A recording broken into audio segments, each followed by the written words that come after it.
તો સુરતમાં વરસાદ બંધ થયા બાદ પછી હજુ પણ મુશ્કેલી યથાવત છે। ખાડીપુરના પાણીનો હજુ ભરાવો જોવા મળી રહ્યો છે। પૂણા પાટિયા અને ઘોડાદરાને જોડતો જે માર્ગ છે ત્યાં પાણી ભરાઈ ગયા છે। રહેણાંક સોસાયટીઓમાં હજુ પણ પાણી ભરાયેલા છે। લોકોને લાવવા લઈ જવા માટે ટ્રેક્ટરનો ઉપયોગ કરવો પડે તેવી સ્થિતિ અત્યારે જોવા મળી રહી છે। સુરતમાં ધોધમાર વરસાદ બાદ સ્થિતિ વણસી ચૂકી છે। વધુ વિગતો સાથે સંવાદદાતા રાકેશ લાઈવ જોડાઈ ગયા છે। રાકેશ, સુરતમાં ધોધમાર વરસાદ ખાબક્યો અને વરસાદ બાદ હજુ પણ સ્થિતિ વણસેલી છે। લોકોને લઈ આવવા માટે લઈ જવા માટે ટ્રેક્ટરનો સહારો લેવાની સ્થિતિ અત્યારે સર્જાઈ છે।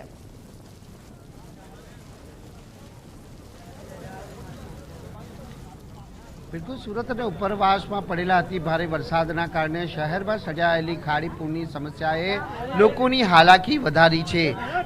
मोडी रातथी जे शहर और उपरवास में हवे वरसादे विराम लीधो छे, परंतु जे प्रमाणेनी स्थिति हाल सर्जाई छे ते तस्वीरों आपने बताववानो प्रयत्न करीशुं के आखे आखो जे बीआरटीएस रूट छे ते पाणीमां गरकाव छे अने काम धंधाए जता लोकोने कई हालाकीमांथी पसार थवुं पड़ी रह्युं छे तेनी आ तस्वीरों छे।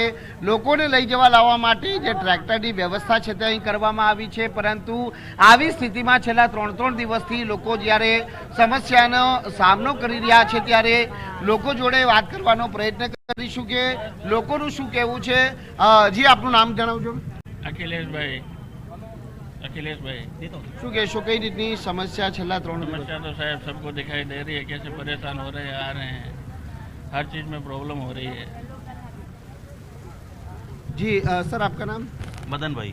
सन भाई बताइए, 3 दिन से लगातार खाड़ीपुर में लोग रहे हैं तो किस तो यही बोलना चाहूंगा कि इसकी समस्या का जितना जल्दी हो सके समाधान निकाले तो ही मानने चाहिए, बाकी तो कुछ भी नहीं है, सीधी बात है। लेकिन डीपीआर तैयार करने में आ रहा है और ये समस्या का कायमी उकेल आएगा ऐसा प्रशासन 7-8 तारीख को ही है और अभी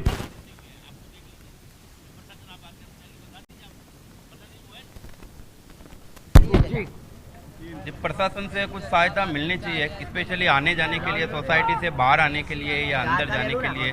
बाकी सब तो हम अपने लेवल पे मैनेज कर ही रहे हैं। आने जाने की सुविधा मिले तो थोड़ा अच्छा रहे अंदर की सब सोसाइटियों में सर।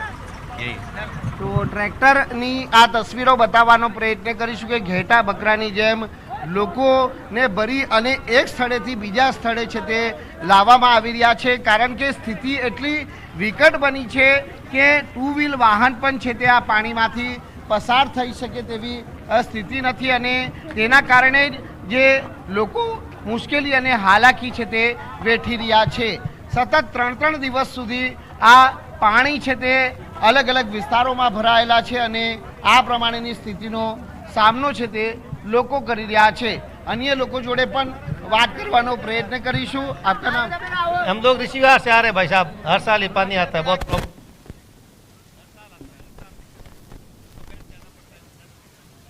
जी बहुत तकलीफ है हम लोगों को आना जाना में। खूब ज तकलीफोनो सामनो लोको करी रह्या छे।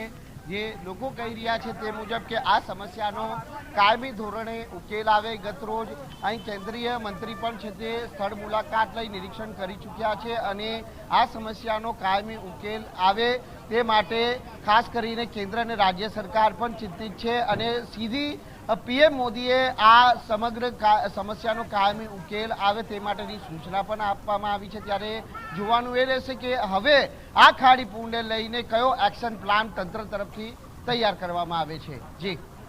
જી રાકેશ, આભાર વિગત સાથે જોડાયા તે બદલ। તો પૂણા પાટિયા અને ઘોડાદરાને જોડતો આ માર્ગ જળમગ્ન થઈ ગયો છે। રહેણાંક લોકો ત્યાં મુશ્કેલીમાં મુકાઈ ગયા છે, કેમ કે હજુ પણ આ સોસાયટીઓમાં ઘૂંટણસમા પાણી ભરાયેલા છે અને લોકોને આવવા જવા માટે પણ અત્યારે ટ્રેક્ટરનો સહારો લેવાની ફરજ પડી છે।